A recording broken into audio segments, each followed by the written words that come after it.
Good morning to all of you. और आज के इस वीडियो में हम लोग डिस्कस करने वाले हैं एक न्यूमेरिकल प्रॉब्लम।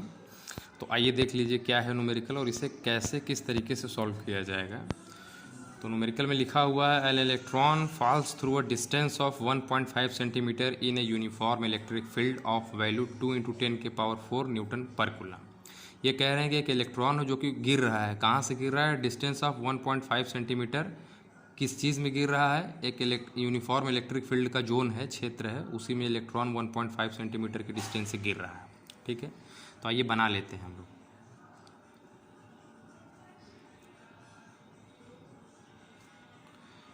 ठीक है, मान लेते हैं कि ये डिस्टेंस कितना है, 1.5 सेंटीमीटर है। ठीक है, और इलेक्ट्रॉन हमारा यहाँ से गिर रहा है, इलेक्ट्रॉन ऊपर से नीचे की तरफ गिर रहा है। और ये हमारा जो है कि इलेक्ट्रिक फील्ड हो गया नीचे से ऊपर की तरफ। और इस इलेक्ट्रिक फील्ड की वैल्यू जैसा कि क्वेश्चन में दिया है, कितना दिया हुआ है, 2 × 10⁴ न्यूटन पर कूलम।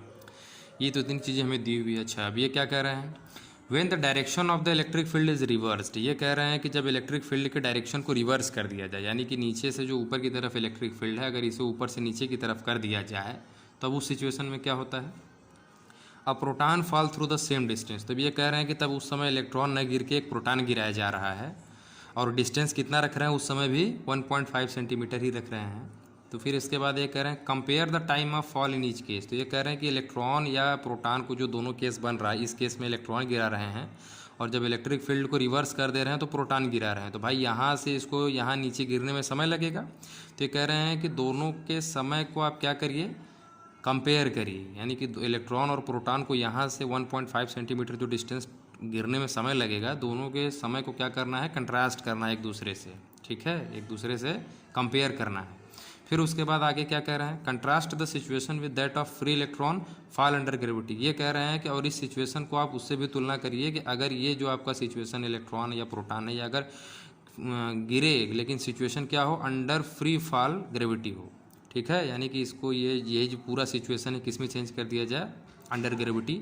तब उस केस में समय का क्या हिसाब किताब होगा, वो हमें क्या करना है, ये जो इन दोनों के द्वारा इलेक्ट्रिक फील्ड में समय लिया जाएगा उससे कंट्रास्ट करना, यानी कंपेयर करना, चेक करना। ठीक है, तो आइए हम लोग क्या करें, हम लोगों को क्या कैलकुलेट करना है। हम लोग क्या करेंगे भाई, इलेक्ट्रॉन और प्रोटॉन के टाइम को क्या करना है, कंपेयर करना है। तो यानी कि हमारा टारगेट ये होगा कि आइए पहले हम लोग इलेक्ट्रॉन के द्वारा ये जो यहाँ से यहाँ तक पहुँचने में समय लिया जाएगा उसे कैलकुलेट कर लेते हैं।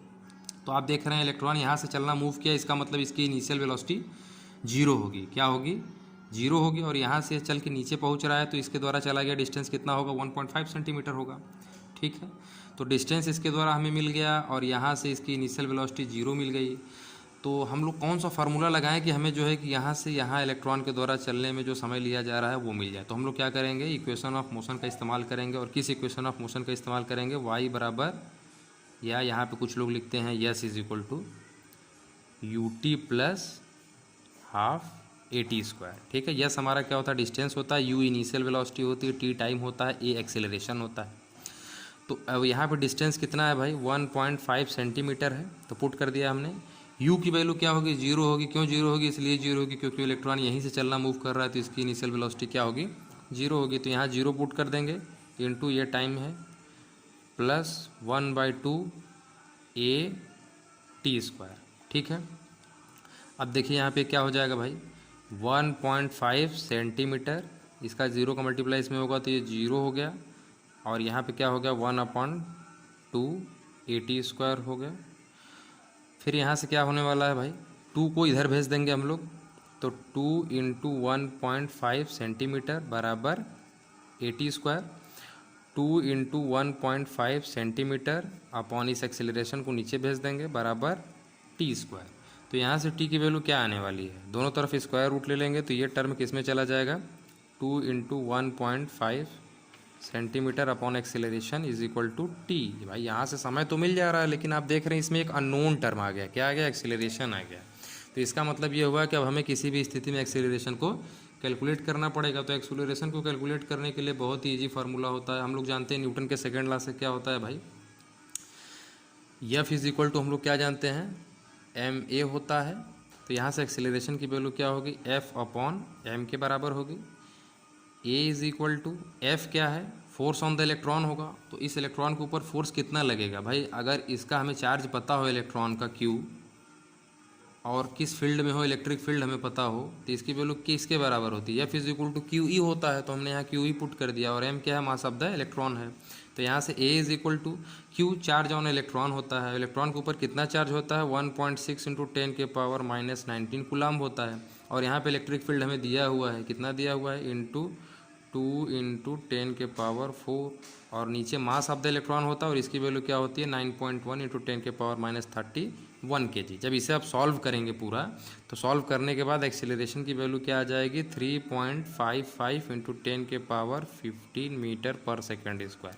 अगर आप इस न्यूमेरिकल को सॉल्व, इस एक्सप्रेशन को सॉल्व नहीं कर पाइएगा तो कमेंट करिएगा, ये हम कर देंगे। आप क्लास 9th में इस तरीके के न्यूमेरिकल पढ़ चुके होंगे। ये ऊपर चला जाएगा तो प्लस में हो जाएगा, इसका आप डिवाइड इन दोनों का अलग अलग करेंगे, 10 के पावर को अलग सॉल्व करेंगे।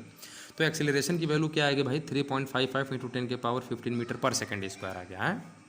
तो हम इस एक्सीलरेशन की वैल्यू इस इक्वेशन में पुट कर देंगे, लेकिन कंडीशन ये है कि आप देख रहे हैं ये 1.5 सेंटीमीटर में, इसे भी मीटर में चेंज करना पड़ेगा। तो बस सिंपली इसे मीटर में चेंज कर देंगे और इस वैल्यू को इसमें पुट कर देंगे। तो therefore by putting the value of by putting the value of A in above equation,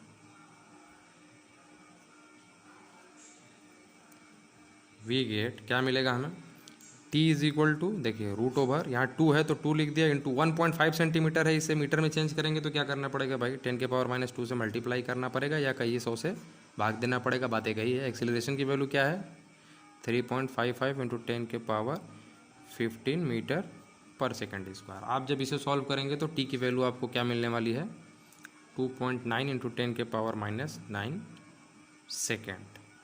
ठीक है, तो ये इलेक्ट्रॉन के द्वारा समय लिया जा रहा है यहाँ से यहाँ गिरने में। आप अगर इस एक्सप्रेशन को नहीं सॉल्व कर पाइएगा तो कमेंट करिएगा, हम सॉल्व कर देंगे। ठीक है, अब हम लोग क्या करेंगे भाई, सिचुएशन को अपोजिट कर देंगे, यानी कि इलेक्ट्रिक फील्ड के डायरेक्शन को रिवर्स कर देंगे। ठीक है, तो जब इलेक्ट्रिक फील्ड के डायरेक्शन को रिवर्स करेंगे तो ये प्लस हो जाएगा और इधर ये सब क्या हो जाएगा माइनस हो जाएगा। ठीक है, तो अभी सिचुएशन में अब यहाँ से इलेक्ट्रॉन न गिरा के क्या गिराएंगे, प्रोटॉन गिराएंगे। ठीक है, और प्रोटॉन के ऊपर चार्ज कैसा होता है, पॉजिटिव होता है।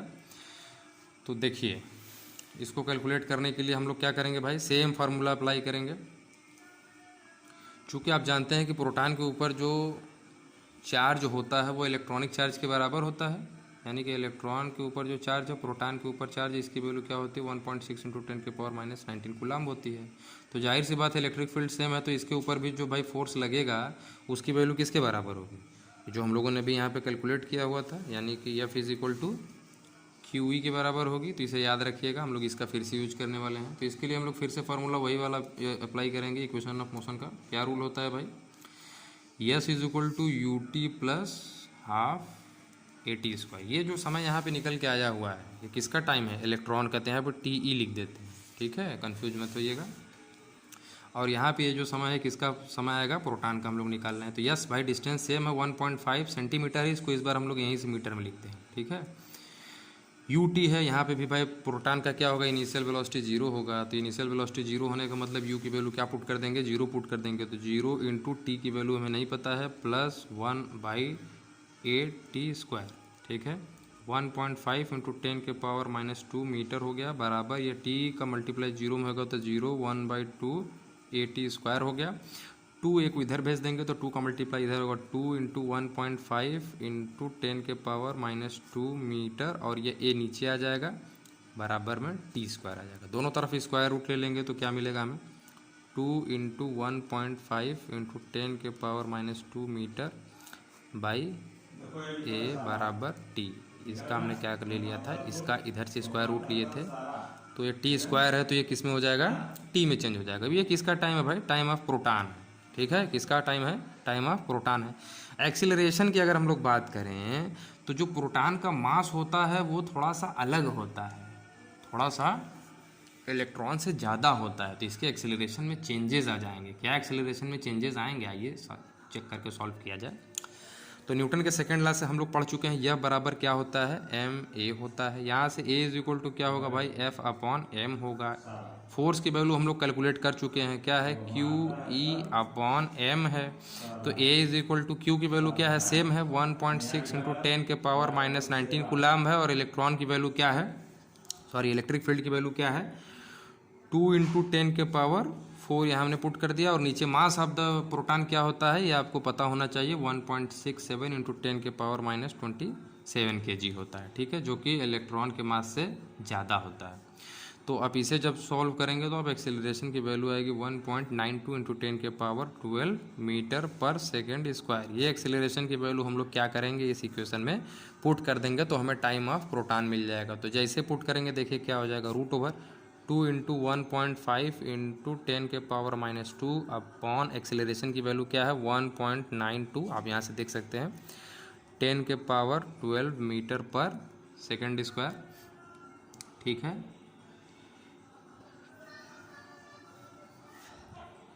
तो ये क्या हो जाएगा, इसे अब जब आप सॉल्व करेंगे तो टाइम ऑफ प्रोटॉन आपको मिलेगा। और इस एक्सप्रेशन को पूरा जब आप सॉल्व करेंगे तो आपको क्या मिल जाएगा भाई, 1.25 इंटू 10 के पावर माइनस 7 सेकेंड, ठीक है। यानी कि जो टाइम ऑफ प्रोटॉन है वो कितना आ गया, 1.25 इंटू 10 के पावर माइनस 7 सेकेंड आ गया, ठीक है। तो यहाँ से आप क्या देख पा रहे हैं, आप यहाँ से क्या देख पा रहे हैं, टाइम ऑफ इलेक्ट्रॉन कितना था भाई, टाइम ऑफ इलेक्ट्रॉन था, देखिए ध्यान से 2.9 इंटू 10 के पावर माइनस 9 सेकेंड था, ठीक है। और ये टाइम ऑफ प्रोटॉन क्या है, 1.25 इंटू 10 के पावर माइनस 7 सेकेंड है।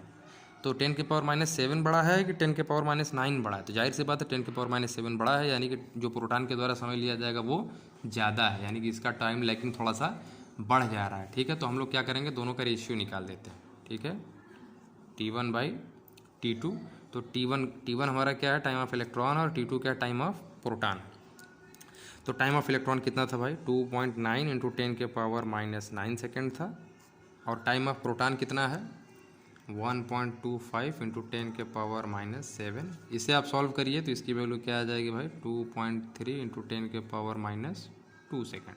तो इससे पता चल रहा है कि जो टाइम ऑफ इलेक्ट्रॉन है वो कितना टाइम्स है, यानी कि टाइम ऑफ इलेक्ट्रॉन की जो वैल्यू है 2.3 टाइम इंटू 10 के पावर माइनस 2 टाइम्स ऑफ किसका है, टाइम ऑफ प्रोटॉन के बराबर है, ठीक है। यानी इतना इससे फास्ट, इतना टाइम ऑफ इलेक्ट्रॉन इससे फास्ट है, ठीक है। अच्छा, लास्ट में एक क्वेश्चन में एक और कोटेशन ऐड था, क्या, contrast the situation with that of free electron fall under gravity. ये कह रहे हैं कि अगर आपका ये जो सिचुएशन इलेक्ट्रॉन का फॉलिंग है, इसे अगर आप ग्रेविटी का रूप, यानी कि यहाँ पे जो फील्ड है उसे आप चेंज कर देते हैं ग्रेविटी से, तब क्या इफेक्ट पड़ेगा टाइम पर, तो बहुत ज़्यादा इफेक्ट नहीं पड़ेगा, क्योंकि तब जो उस केस में एक्सेलरेशन ड्यू टू ग्रेविटी हमें मिलेगा उसकी वैल्यू क्या होगी, 9.8 मीटर पर सेकेंड स्क्वायर होती है। इसे हम लोग 10 मान सकते हैं, एज्यूम कर लेते हैं अप्रॉक्स।